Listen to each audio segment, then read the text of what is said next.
Coming up on Primetime News, one of Japan's most conservative newspapers adds to mounting pressure on Japanese Prime Minister Shinzo Abe to include an apology for war crimes in his upcoming statement. North Korea time will switch to a new time zone next week, the day marking the liberation from Japan's colonial rule, a move to erase the wartime legacy. And South Korean parliament kicks off its August extraordinary session, but pressing issues, including resolving the spy agency scandal, remain for debate. Stay tuned for these stories and more.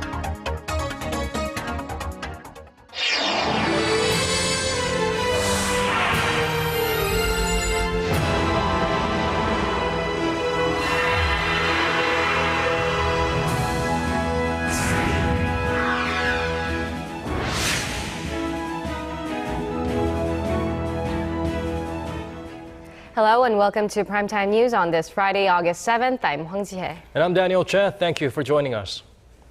Voices of concern from within Japan on its leader's reluctance to repent on its wartime sins. For the first time ever, one of the most widely read conservative Japanese newspapers has urged the Shinzo Abe administration to apologize to the victims of Japan's invasion in his August statement. That was a statement made on an editorial in the Yomiuri Shimbun on Thursday. Other newspapers, including the Tokyo Shimbun and Nihon Keizai Shimbun, echoed this sentiment, saying that Abe's statement should be apologetic in tone regarding the country's wartime aggression.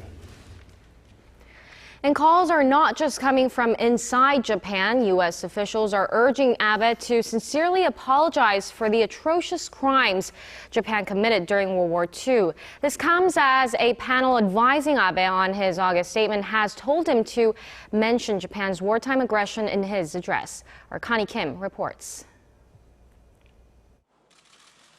Face history and apologize for its past atrocities. This is what U.S. lawmakers are urging the Japanese Prime Minister Shinzo Abe to include in his upcoming statement marking the 70th anniversary of World War II this month.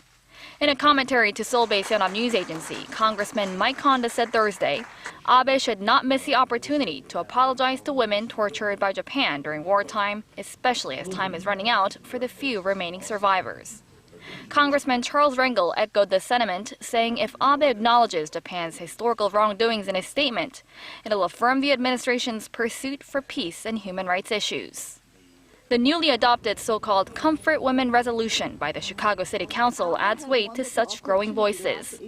The resolution, to be delivered to the Korean American community this month, calls on the public schools in Chicago to take action to educate students about the issue when covering World War II. More than 200,000 women, mostly Korean, were forced to serve the Japanese military at comfort stations in the early 20th century. There are indications that Japan will acknowledge its historical wrongdoings, as only 2 members of the 16-member panel advising Abe on his statement are said to have opposed to the idea of using the word aggression in the statement. Whether or not the Japanese leader will walk the path of peace and reconciliation remains to be seen, as his statement is set to be released on August 14th. Connie Kim, Arirang News. Ministers of the ASEAN Regional Forum voiced their hopes in pursuing an absolute and verifiable denuclearization of North Korea. South Korea's foreign ministry says the top diplomats made the call during the 10-member ASEAN meeting held in Kuala Lumpur on Thursday. Foreign ministers pointed out the importance of keeping peace and stability within the region while expressing concerns over the North's ballistic missile launches. The South's Foreign Minister Yoon Byung-se says the six-party talks could resume should North Korea show their distinct will to denuclearize. Pyongyang has called for an unconditional resumption of the six-party talks since its most recent nuclear test in 2013, but both the South and the U.S. have said the communist state must first show its commitment to ending its nuclear programs. Expect the unexpected from North Korea. Times are changing in the regime. Well, the time is changing, rather. Pyongyang is pushing back a standard time 30 minutes. The regime claims the purpose is to erase remnants of Japan's colonization. But according to our Kim Hyun-bin, it may also be a move designed to deal a blow to Seoul's efforts to improve inter-Korean ties. South Korea's Unification Ministry said Friday that Pyongyang's move to push back its standard time by 30 minutes will bring confusion to several aspects of inter-Korean relations, including the timetables at Kaesong Industrial Complex, jointly run by the two countries. The ministry added that in the long run, it could negatively affect inter-Korean integration, standard consolidation, and efforts to recover the homogeneity of the two Koreas. The response comes after North Korea announced on Friday that it will push back its standard time to mark the 70th anniversary of liberation from Japan. Korea's Central News Agency reports that North Korea's clocks will be pushed back 30 minutes starting on August 15th. The agency added that the decree was promulgated by the Supreme People's Assembly on Wednesday, and that the cabinet and all government organizations will follow through. The KCNA says the decision was made because it considers standard time to be one of many unpardonable crimes committed by the Japanese imperialists. Currently, the two Koreas are in the same time zone. Experts say the North's decision is an effort to erase any remains of Japan's colonial rule. Japan occupied Korea from 1910 to 1945 before gaining independence after Japan's defeat in World War II. Kim Hyun-bin, Arirang News. Keeping our eyes fixated on the Hermit Kingdom, a North Korean expert says last month's tightly controlled local elections in the reclusive regime helped to solidify Kim Jong-un's grip on power. Writing for the U.S.-based website 38 North, Alexander Mansurov said the elections gave Kim the opportunity to reshuffle and replace officials loyal to his father with those who suit his own preferences and priorities. Voter turnout stood at 99.97%, according to the regime, with everyone voting for the single candidate put forward by the ruling party. Mansurov says Kim replaced around 55% of the local delegates at last month's election.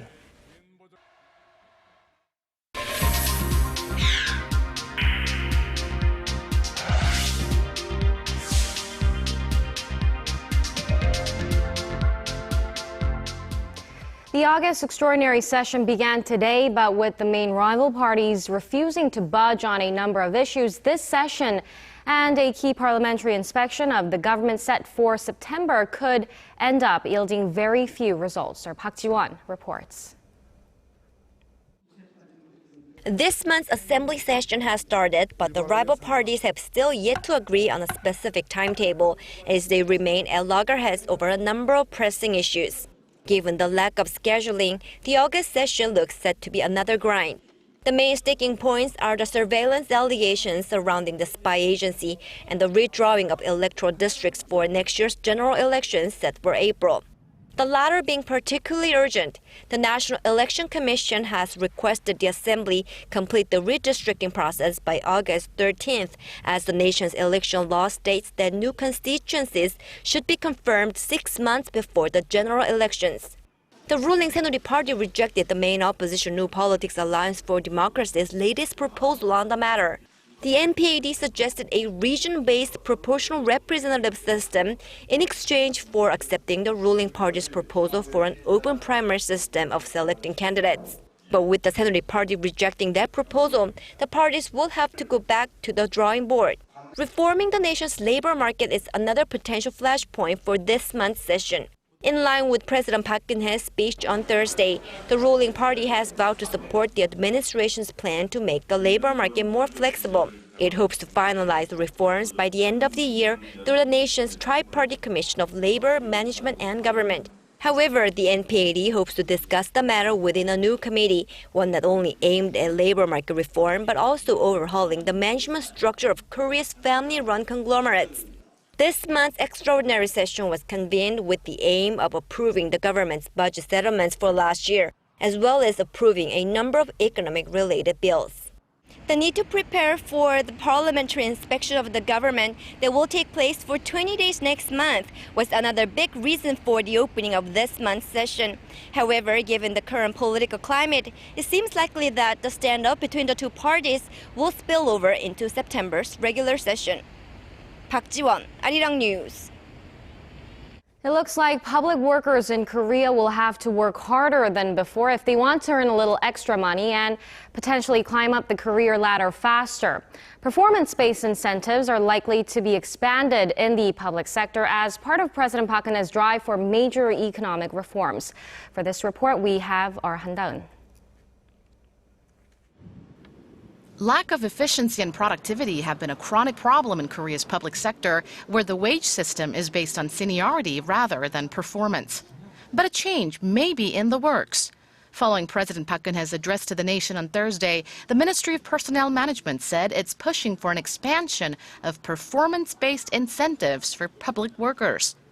President Park, during Thursday's speech, emphasized the need to reform the current wage system in the public sector to make it more flexible and merit-based. The ministry told Arirang News that the current performance evaluation system for civil servants is divided into 4 grades, S, A, B, and C, but a double S will be introduced for the top 1 to 2% of workers that exhibit outstanding performance. Workers receiving a grade of double S will be paid 50% more than the current bonus for a grade of S. Employees that perform below average will be relocated to a department deemed more suitable. Experts believe the work harder to earn more drive will provide the incentive for Korean public workers to increase productivity. The Personnel Ministry says talks are underway with the Finance Ministry on the issue of budget allocation. When the talks are finalized, the new incentive system will officially take effect by the end of this year. 한다은, Arirang News. We reported yesterday the Korean government announced plans to revise the tax law, which aims to raise tax revenue by collecting more from the haves and less from the have-nots. And this new data seems to affirm the country is moving in the right direction. Our Shin Se-min has the details. Koreans are paying less taxes on average compared to other countries. The International Monetary Fund says Korea's tax-to-GDP ratio was around 17.9% as of 2013, lower than the world's average of 18.8%. Korea ranks 84th out of 157 countries researched. African country Lesotho posted the highest tax-to-GDP ratio of over 50%, closely followed by Denmark, a northern European country known for its social welfare. The UK, Canada, and the United States ranked higher than Korea, while in Asia, Vietnam and China fell at 18%. Kuwait recorded the lowest tax-to-GDP ratio of less than 1%, along with other oil-producing Middle Eastern countries such as Bahrain, Iraq, and Saudi Arabia. But experts say there's no real need for them to collect taxes, as the natural resources secure enough money. And for that reason, they say the latest data can only go so far. Different countries have their own way of governing, so it's difficult to compare whether it's good or bad depending on the amount of taxes being collected by their people. For almost 10 years, Korea's income per capita remained at the $20,000 range, with some even forecasting the figures for this year to drop from 2014. Experts point to low growth in people's daily pocket money for the lower tax revenue rate and stress the need for the government to create more jobs. Shin Se-min, Arirang News. Let's shift gears to a different topic now. People born with genetic diseases often have to endure the conditions their entire life without much hope of getting any better. One of those diseases is hemophilia, but Korean scientists may have found a way to fix the disorder by correcting the gene causing it in the first place. Our Song Ji-sun fills us in on this majestic breakthrough. Hemophilia is a genetic disease that causes patients to bleed uncontrollably as their blood lacks coagulating agents that regulate blood clotting. Over 400,000 people suffer from this disease in the world, and there's currently no cure for the disorder. Hemophilia A is the most common form of the disease. It's caused when an inversion of a particular gene occurs at birth. However, in a possible breakthrough, Korean researchers have found a way to fix this irregularity. Using a type of genetic scissors, scientists cut the inverted gene and correct it so it takes the right position. They then transplant the gene into cultivated stem cells.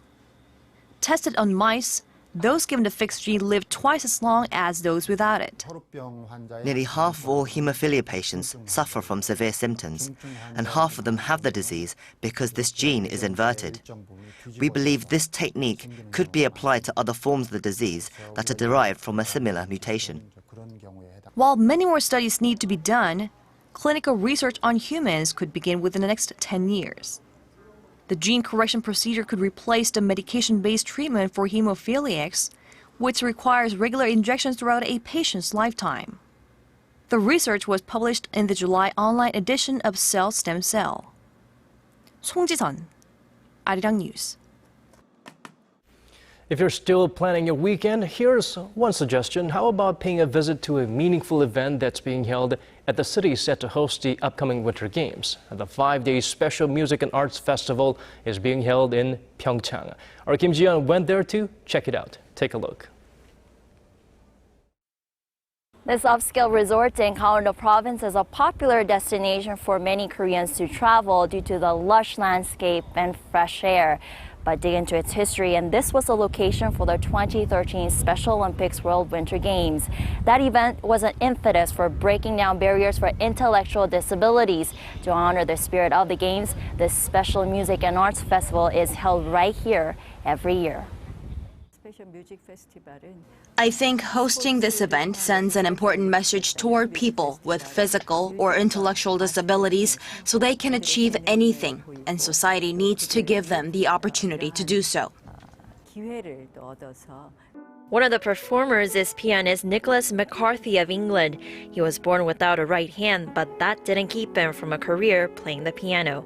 McCarthy graduated from Britain's Royal College of Music, and he recorded an album with Warner Music that comes out next month. This is such an amazing festival, and the message behind the festival is very important and that you have to have belief in yourself, and that you have to, regardless of a disability, you have to believe that you can achieve something. And I think that's something which this festival really promotes, for disability as well. So I'm very pleased to be here. United Nations Secretary General Ban Ki-moon and others sent messages to the festival blessing the event. But music, art and sports are universal languages with the power to change our world. Too many persons with disabilities still suffer discrimination. That is why the United Nations is leading a global drive to uphold and advance the rights of all persons with disabilities. I'm confident that the PyeongChang Special Music and Art Festival will help this great cause, and I wish you all success. The public is invited to attend the festival, which is being held until August 11th. Kim Ji-hye, Arirang News, PyeongChang.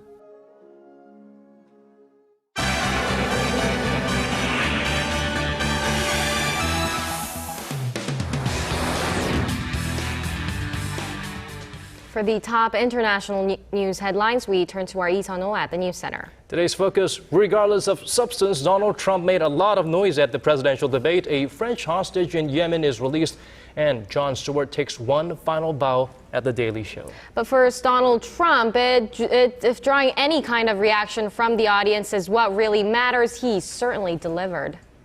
That's right, Jie. The billionaire businessman turned reality TV star ate up the most time at the debate while taking jabs at the other candidates and even the moderators.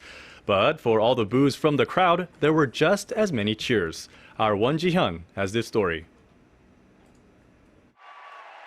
There may be 17 Republican hopefuls for next year's election for the President of the United States, but as the party's first presidential debate showed, all eyes and ears were on just one man. Mr. Trump. A defiant Donald Trump stole the show at the first GOP presidential primary debate on Thursday, proving himself once again as the front-runner of the right-wing party.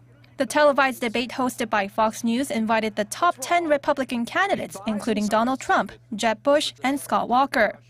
The 2-hour debate heated up as Fox News moderators threw some tough questions at Mr. Trump, including his past offensive comments about women. At first, Trump responded with a joke, saying the comments were only aimed at his old nemesis, Rosie O'Donnell. When the moderator challenged him back, Trump admitted to making such comments, but said he wasn't sorry because he has no time for political correctness. What I say is what I say. And honestly, Megyn, if you don't like it, I'm sorry. I've been very nice to you, although I could probably maybe not be based on the way you have treated me, but I wouldn't do that. The tycoon also got booed by the audience when he refused to rule out a third-party run. He was the only candidate to raise his hand when asked if anyone would not make the pledge to run as an independent candidate. In the end, Trump had the longest speaking time in the 2-hour face-off with 11 minutes and 14 seconds, followed by Jeb Bush at 8 minutes and 48 seconds. Meanwhile, the Democratic Party announced on Thursday that it will hold its first presidential primary debate in October, hosted by CNN. By next summer, both parties will have one presidential nominee each to take part in the official showdown for the White House. Hwang Ji-hye, Arirang News. And in a sigh of relief, a French woman who was abducted 6 months ago in Yemen has been released after her desperate plea for help.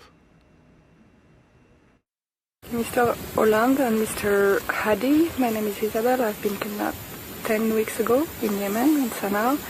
Please bring me to France fast because I'm really, really tired. I tried to kill myself several times because I know you will not corroborate, and I totally understand.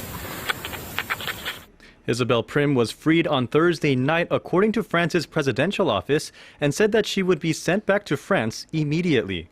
No other details of her release were provided. France said back in June that the video you just saw showing her in distress was authentic. Prim and her Yemeni translator were on their way to work on February 24th when they were abducted by gunmen in Sana'a. Yemeni sources initially said that Prim would be released in March, but only her translator was freed at the time. Abductions such as these have been growing more frequent in recent years as desperate tribesmen use hostages as bargaining chips in exchange for government services and the release of jailed relatives. And over in entertainment news, after 16 long years, comedian Jon Stewart hosted The Daily Show for the very last time. Stewart was seen leaving the studio, tipping his hat to his many fans waiting outside. Now, during the show, rock star Bruce Springsteen and fellow reporters that worked with Stewart sent him off in a memorable fashion. Bruce Springsteen came on and did the sign off for Jon. All the correspondents came back, whoever had been on the show before came and said goodbye. Colbert had like a really awesome goodbye to Jon, and it was very sweet and funny and the perfect way to send Jon off. He also said that the show isn't ending, but merely taking a small pause in the conversation. In typical Stewart fashion, he refused a grandstand and just said he was going to get a drink. South African comedian Trevor Noah is set to take over the show when it comes back on air. And as a huge Jon Stewart fan myself, I wish him all the best. And that does it for your international news tonight. I'll see you again next week.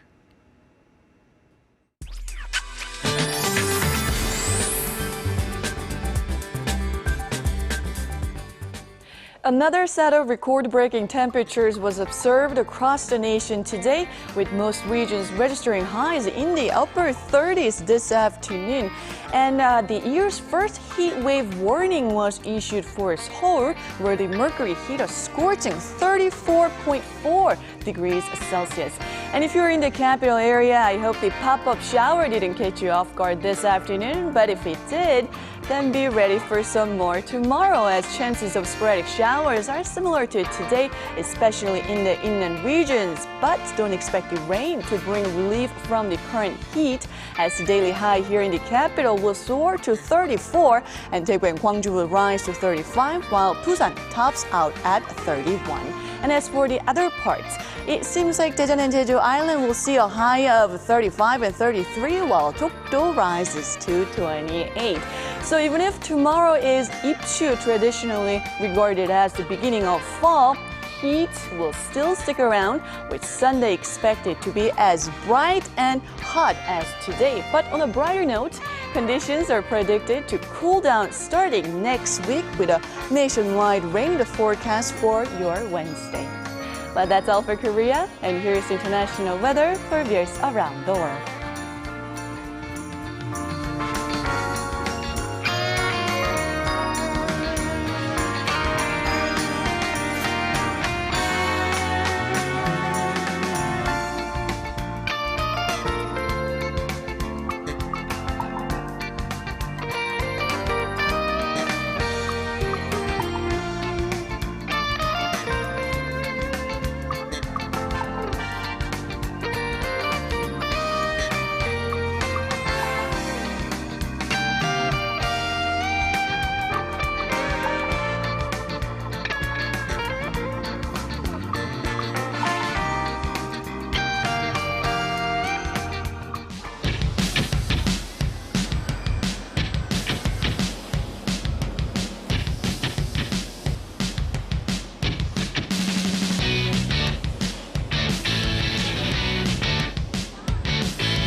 And on that very cool note, let's wrap up this edition of Primetime News. Thank you so much for staying with us. We'll see you right back here, same time next week. Have a great weekend.